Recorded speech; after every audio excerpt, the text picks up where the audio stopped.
Hello everybody and welcome back to my channel. Today is going to be an art one, so welcome to Dribble Scribbles everybody. Today I didn't really know what to post, so I'm just going to talk about paper or kind of artistic material. I can't really go into too much detail because I only have a little bit of a experience with these things, but for the different mediums that I do work in, not professionally, definitely not, I do use different papers and different materials, if you will, so I'm just gonna go into it. So first off, I guess what I would do is the one that I use most, which is wax paper. This is just from Walmart. I use wax paper when I do art, probably the majority of the time, because it's my niche, if you will. Every artist has their own type of style, their type of art and whatnot. Mine, I like to do wax paper portraits.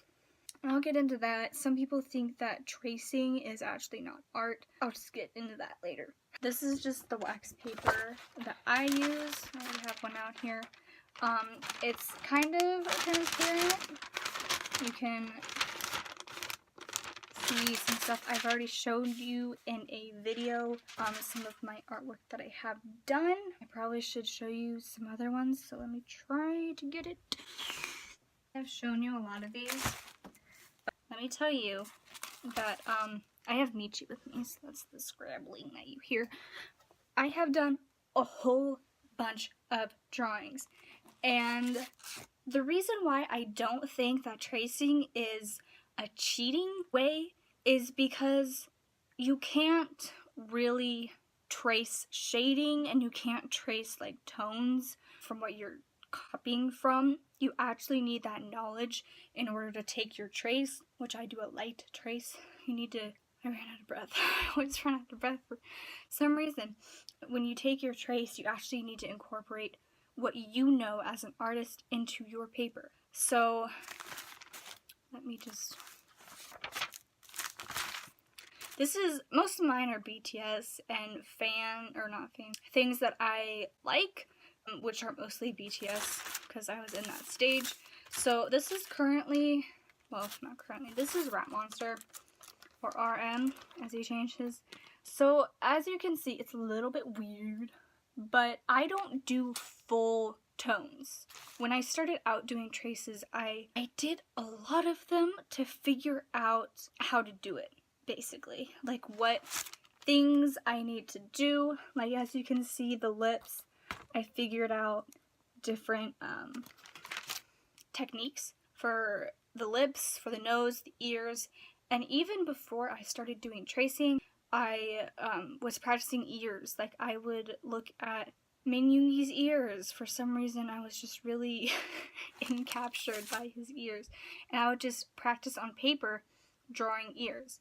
For some reason. Practice makes perfect. Here's another one, which I got from Wings Tour, episode 3 something. You guys will know what it's from. Number one, I loved this video, and number two, I loved this piece of art. I found it really, really cool, and their cinematography is amazing. I could do a whole another video on that. I have a whole stack of art, and this wall right here on this side was covered in BTS art. The different members were going down, and it was a lot. That's the kind of art that I do. I like to do tracing, and then I like to take that trace and then shade in and work on it. And personally, I think that it's not cheating because I actually can do shading on real paper as well, which I do. Hold on, I have. Hold on. To prove myself,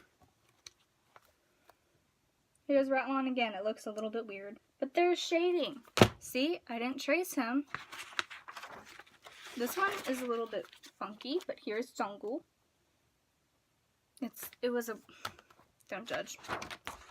J-Hope. So I can do this on regular paper as well. So I don't see how it's cheating.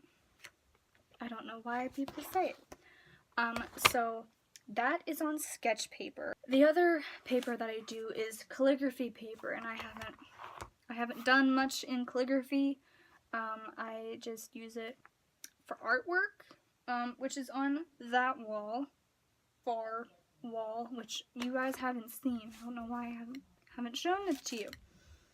But I do sometimes use calligraphy paper for my art, more or less like watercolor, because I ran out of my watercolor paper.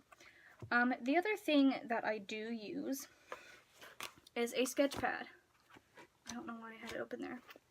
But I've had like 3, and I filled them up, and so this is my next one, which is really big. It's thick. So, it'll take me a while to fill it up. So we have calligraphy, we have sketch, calligraphy, sketch, and we have sketch pad, tracing pad, more tracing paper. And I will do another video of the process of how I sketch. And then I have watercolor, but I don't have any more paper of watercolor, but I do use watercolor paper for my watercolor art. I do watch a lot of other artists, and I really like their technique, and so in the future I do want to kind of incorporate some of their technique into my technique and see what we will get. But another kind of material that I use with my tracing is carbon paper. Is it called carbon paper? Graphite paper. Something like that. This is what I use to transfer it onto paper. And then I have a little stylus that I use. So that's another material for paper. That's kind of it. That's kind of all the material that I use for paper or material like that. I then probably will do another video of like what type of utensils that I use. Just for educational purposes. I don't really think anybody cares. But one thing that I do want to point out is, I said this in another video, just try to become yourself. Work on your own style, work on your own type of art, find like your style, and just work at it. Just have fun. Also just have fun. It's a lot of fun. So thank you guys for watching, and I will see you in the next one. Bye guys.